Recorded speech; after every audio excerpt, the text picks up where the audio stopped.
बंधुओं, विक्रम संवत 2079 यथा हिंदू नववर्ष सबको मंगलमय हो। बंधुओं, आज से लगभग 23 साल पहले संवत 2056 में मैंने अपने कुछ परम मित्रों के साथ चैत्र शुक्ल प्रतिपदा का पर्व बड़े हर्षोल्लास के साथ लैंसडौन स्थित गांधी चौक में मनाया था। उस अवसर पर मेरे द्वारा एक व्याख्यान दिया गया था, जिसको तत्समय सारी लैंसडौन के नागरिकों ने, कर्मचारियों ने और अड़ोस पड़ोस के गांव के लोगों ने खूब सराहा था और मेरा उत्साहवर्धन किया था। उस व्याख्यान को मैं हूबहू इस समय आपके सामने पुनः पढ़ रहा हूँ। आशा है कि मैं सतत पिछले 40 साल से जिस प्रयास में लगा हुआ हूँ वह आज के दिनों में भी सार्थक होगा। तो शुरू।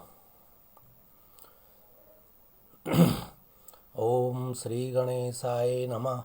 ओम सर्वमंगल्य मांगल्ये शिवे सर्वार्थ साधके शरण्ये त्र्यंबके गौरी नारायणी नमस्तुते।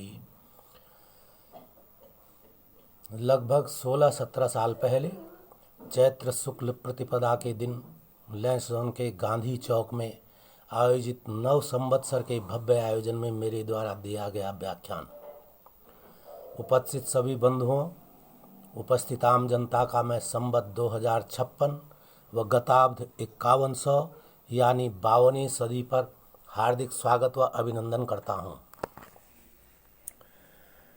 सर्वप्रथम मैं संवत या संवत्सर की परिभाषा बताना चाहूँगा। वैदिक भाषा में ऋतुचक्र को यज्ञ और प्रजापति भी कहा गया है। इसकी उत्पत्ति सूर्य से होती है, अर्थात ऋतुएं सूर्य से ही उत्पन्न होती हैं।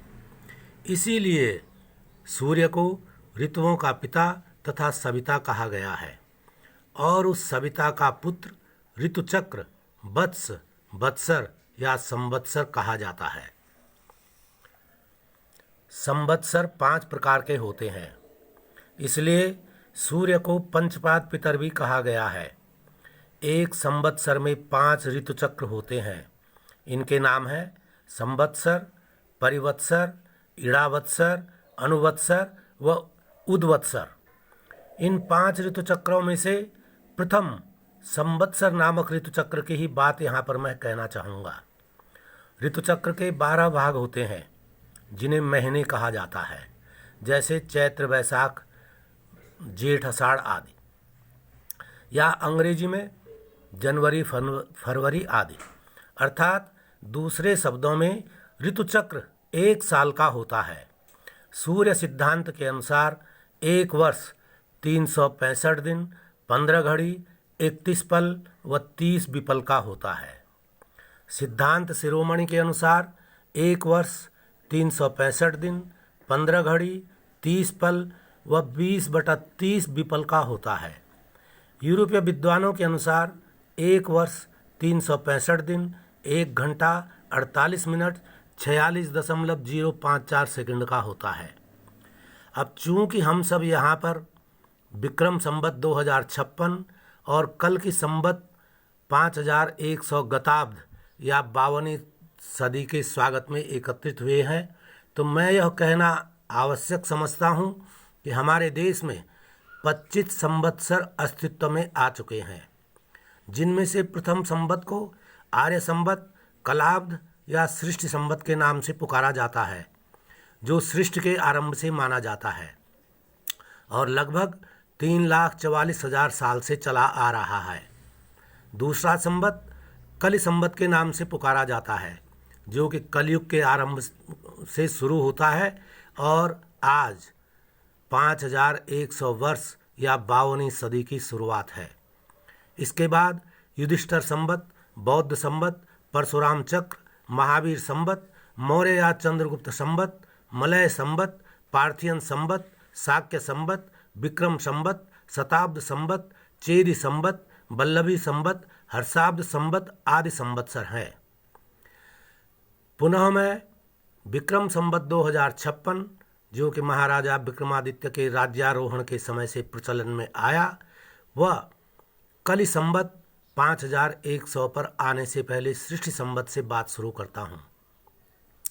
सम्मानित बंधुओं, आपको ज्ञात होगा कि वैदिक युग के अनुसार 1000 चतुर्युगी यानी सतयुग, त्रेता, द्वापर, कलयुग जब लगभग 1000 बार आते हैं तो उसे कल्प कहा जाता है। एक कल्प में 14 मनवंतर होते हैं। एक मनवंतर में 71 चतुर्युगी होते हैं। मौजूदा श्वेत बाराह कल्प के स्वयंभू, स्वरोचिव, उत्तम, तामस, रैवत व चाक्षुष ये मनवंतर बीत चुके हैं। इस समय वैवस्वतः मनवंतर चल रहा है। इस मनवंतर की 27 चतुर्युगी बीत चुकी हैं। यह 28वीं चतुर्युगी का कलयुग चल रहा है। दूसरे शब्दों में श्वेत बाराह कल्प के वैवस्व मनवंतर में 27 बार सतयुग, त्रेता, द्वापर, कलयुग आ चुके हैं। यह 28वां कलयुग है। संक्षेप में सतयुग, त्रेता, द्वापर, कलयुग एक चतुर्युगी, 71 चतुर्युगी एक मनवंतर, 14 मनवंतर एक कल्प, एक कल्प ब्रह्मा जी का एक दिन। एक ब्रह्मा के शासनकाल में कई इंद्र बदल जाते हैं, ब्रह्मा भी बदलते रहते हैं। इस पर फिर कभी अलग से विचार रखूंगा। पाठ पूजा में हम जो संकल्प करते हैं उसमें यह सारा ज्ञान निहित है। जैसे श्री ब्रह्मणे द्वितीय परार्धे श्री श्वेत बाराह कल्पे वैवस्वत मनवंतरे अष्टाविंशतितमे कलयुगे कलि प्रथम चरणे जम्बूद्वीपे भरतखंडे भारतवर्षे आर्यावृतांतर्गते उल्लेख आता है। साथियों, श्वेत बाराह कल्प के वैवस्वत मनवंतर के 28वें द्वापर में जब महाभारत रूपी महाविनाशक विश्व युद्ध के बाद सारा ज्ञान विज्ञान लुप्त प्राय सा हो गया था, तो लगभग 1500 वर्षों तक इस पृथ्वी पर शमशान की शांति छाई रही। पुनः लगभग 3500 वर्ष पहले इस भारत भूमि के विभिन्न भागों में कुछ महापुरुषों का जन्म हुआ और उनके द्वारा फिर मानव मूल्यों की स्थापना की गई, जिनमें से स्वामी ऋषभदेव, गौतम बुद्ध, स्वामी महावीर जैसे युग प्रवर्तक दिव्य आत्माएं अवतरित हुई, जिन्होंने क्रमशः जैन धर्म और बौद्ध धर्म की स्थापना की। काफ़ी समय बाद, आज से लगभग 2500 साल पहले, आचार्य चाणक्य, चंद्रगुप्त मौर्य जैसे महान देवात्माओं ने इस भारत भूमि पर जन्म लिया और पुनः ज्ञान विज्ञान के आलोक से यह भूमि प्रकाशित हो उठी और यह भूमि सोने की चिड़िया के नाम से जाने लगी।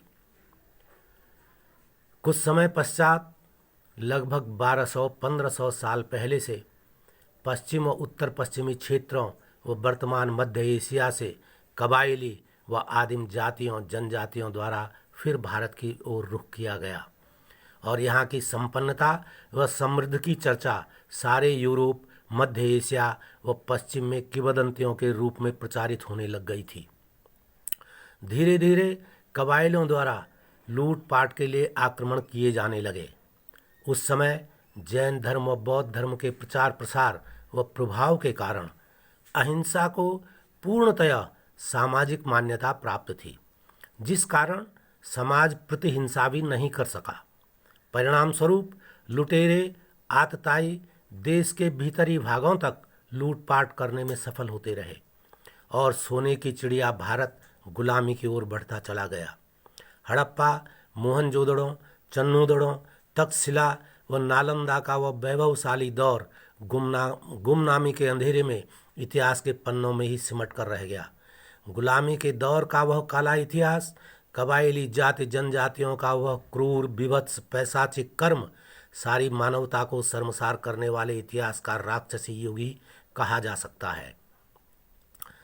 धीरे धीरे समाज में चिंतन मनन मंथन शुरू हुआ और फिर लोगों ने महसूस किया कि आतताइयों का मुकाबला करने के लिए अहिंसा का मार्ग त्यागना ही होगा, जिसके परिणाम स्वरूप ब्राह्मण ग्रंथों के उदय के साथ साथ तंत्र शास्त्र को मान्यता दिए जाने लगी और पशु बलि को शास्त्र सम्मत स्वरूप प्रदान कर आत्मरक्षार्थ हिंसा को वीरोचित कार्य के रूप में स्थापित किया जाने लगा, जिससे जैन व बौद्ध धर्म के स्थान पर सनातन धर्म के वाम मार्ग को संबल मिलता गया और जैन व बौद्ध धर्म का संकुचन शुरू होता गया।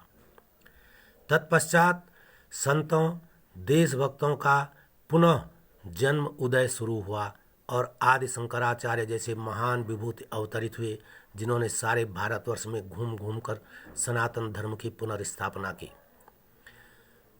बंधुओं, आप लोगों को ज्ञात होगा कि आदि शंकराचार्य आज से 2500 साल पूर्व पैदा हुए थे। यद्यपि उसके बाद भी कुछ अन्य संत भी पैदा हुए जिन्हें भी शंकराचार्य कहा जाता है, और भ्रमवश कुछ लोग आदि शंकराचार्य को 1500-2000 साल के बीच के मानते हैं, जबकि वास्तव में आदि गुरु शंकराचार्य 2500 साल पहले पैदा हुए थे। और आदि गुरु शंकराचार्य ने सारे भारतवर्ष में घूम घूम कर सनातन धर्म की पुनर्स्थापना की। चारों दिशाओं में 4 मठों पीठों की स्थापना की, जो ज्योतिर्पीठ, शारदा पीठ, श्रृंगेरी पीठ व गोवर्धन पीठ के नाम से आज भी विख्यात हैं।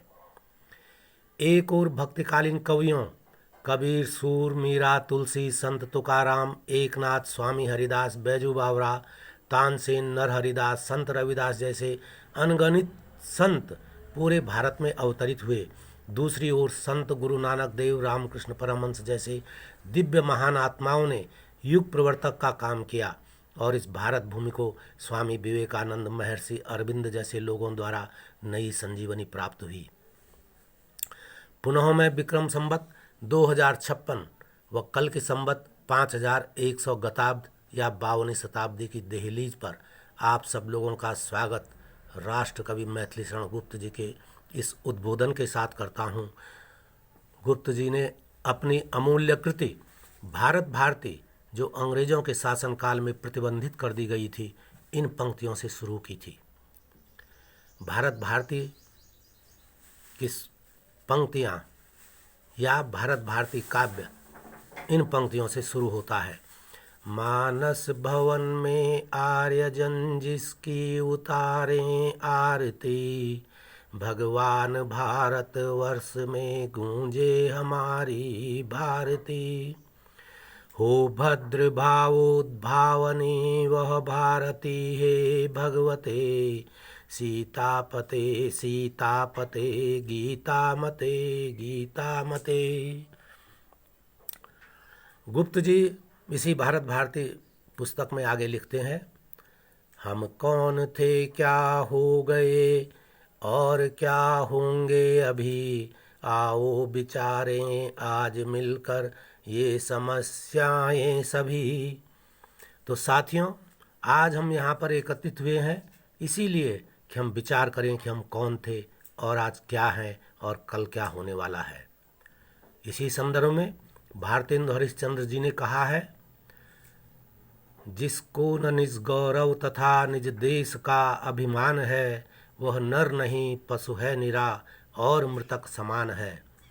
साथियों, यहाँ पर मैंने जो कुछ कहा उसका तात्पर्य यह है कि हम उस महान संस्कृति के ध्वजवाहक हैं जिसने जगत गुरु के रूप में वसुधैव कुटुंबकम का विचार दुनिया के सामने रखा। जिस संस्कृति ने सर्वे सुखिनः सन्तु, सर्वे सन्तु निरामया, सर्वे भद्राणि पश्यन्तु, माँ कश्चित् दुख भाग भवेत् का प्रचार प्रसार किया हो, आज उसी विचारधारा को, उसी संस्कृति को निगल जाने, नष्ट किए जाने की अंतर्राष्ट्रीय स्तर पर कोशिशें की जा रही हैं। और यह भी उतना ही सच है कि हमारे बीच जयचंद और मान सिंह आज भी मौजूद हैं। इसलिए हमें जागृत होना है, समाज को जागृत करना है, ताकि इस अंतर्राष्ट्रीय षड्यंत्र को विफल करते हुए इस मानव धर्म व संस्कृति को चिरंजीवी बनाया जा सके। साथियों, ज़्यादा समय न लेकर संक्षेप में मैं कुछ बिंदुओं पर आपका ध्यान आकृष्ट करना चाहता हूँ। खुद आप सोच विचार कर सकते हैं। जिस भूमि पर गार्गी, मैत्री, अपाला, गंडकी, सीता, सावित्री, अनसुया, जीजाबाई, दुर्गावती, लक्ष्मीबाई, बेगम हजरत महल जैसी नारियां हुई हों, उसे नारी मुक्ति आंदोलन की क्या आवश्यकता है? जिस संस्कृति ने ईश्वर के अंश आत्मा को अजरा अमरा कहकर मृत्यु से इतर बतलाकर मोक्ष की बात कही हो, जिस संस्कृति ने आत्मा के चक्र को 30 लाख वनस्पति, 27 लाख कृमि से चौपाया, 14 लाख परिंदे, 9 लाख जलचर व 4 लाख भूत प्रेत जिन्न व मनुष्यों में खोजकर कुल 84 लाख योनियों में आत्मा के विचरण के सिद्धांत प्रतिपादित किया हो, उसे कौन से ज्ञान की आवश्यकता है? जिस भूमि में महर्षि वेदव्यास, पाणिनि, याज्ञवल्क, बोधायन, भरत मुनि, आचार्य बाराहमिहिर, धन्वंतरी, रामानुजम, भास्कराचार्य, आर्यभट्ट, पतंजलि, शुक्राचार्य जैसे अनेकों अनेकों लोग हुए हों, उसे किस ज्ञान की आवश्यकता है? जिस भूमि में राजा मानधाता, हरिश्चंद्र, राजा दशरथ, राजा जनक, राजा राम, श्री कृष्ण, राजा रंतिदेव, युधिष्ठर, चाणक्य, चंद्रगुप्त मौर्य, राजा भोज, चंद्रगुप्त विक्रमादित्य, अशोक, हर्षवर्धन, राजा कृष्णदेव राय जैसे महान शासक हुए हैं, उसे किस शासन व्यवस्था की आवश्यकता है? जिस देश में स्वामी हरिदास, तानसेन जैसे दीपक राग मेघ मलार गायन के धुरंधर थे, उसको कौन सा संगीत चाहिए? जिस भूमि में मगध, वैशाली, लिच्छवी जैसे गणतंत्र थे, उसे कौन से प्रजातंत्र की आवश्यकता है? सोच विचार करने की बातें हैं। इस संबंध में समस्त जनता को, समस्त लोगों को जरूर विचार करना चाहिए। आज लॉर्ड मैकाले की शिक्षा नीति के दुष्परिणाम स्वरूप पश्चिमोन्मुखी अपनी युवा पीढ़ी का आह्वान करता हूँ कि आज हमारी स्थिति कस्तूरी कुंडल बसे मृग ढूंढे बनमाए, ऐसे घटघट राम हैं दुनिया देखे नाय जैसी हो रखी है। हमारे पास अलौकिक ज्ञान भंडार, प्रकृति, पृथ्वी, सृष्टि, ब्रह्मांड, सौरमंडल का, निहारिकाओं का अद्भुत ज्ञान भंडार हो रखा है, लेकिन हम लॉर्ड मैकाले की शिक्षा नीति के दुष्परिणाम स्वरूप, जो कि एक सोचे समझे षड्यंत्र के तहत इस देश में लागू की गई थी, उसी शिक्षा नीति के कारण अपनी संस्कृति, अपनी सभ्यता का उपहास करने में ही पढ़े लिखे होने का गर्व करते हैं। अपने हीरे जैसे ज्ञान भंडार को भूलकर पश्चिम के कांच जैसे ज्ञान पर लट्टू हो रहे हैं। सोचने की बात है। अंत में मैं समस्त उपस्थित लोगों का आभारी हूँ कि आप लोगों ने मुझे ध्यानपूर्वक सुना। आप सभी लोगों का धन्यवाद। बंधुओं, मैं पुनः आप लोगों से को अवगत कराना चाहता हूँ, आपके संज्ञान में लाना चाहता हूँ कि यह व्याख्यान आज से 23 वर्ष पूर्व चैत्र शुक्ल प्रतिपदा के दिन जब सार्वजनिक रूप से हमने आयोजन किया था और चैत्र शुक्ल प्रतिपदा को भव्य रूप से मनाया गया था, उस दिन दिया गया व्याख्यान है, जिसको मैंने हूबहू वैसे ही आपके सम्मुख पढ़ दिया है। इसमें सदी संवत 2056 और 52वीं सदी का उल्लेख है, जिसको मैंने हूबहू उसी रूप में पढ़ दिया है। आज विक्रम संवत चैत्र शुक्ल प्रतिपदा 2079 का प्रथम दिन है। आज हमारा यह नव संवत्सर है, नल नाम का यह संवत्सर, जिसमें राजा शनि और मंत्री देवगुरु बृहस्पति हैं। सारे संसार के लिए, मानवता के लिए कल्याणकारी हो, इन्हीं शुभकामनाओं के साथ सभी लोगों को पुनः नमस्कार।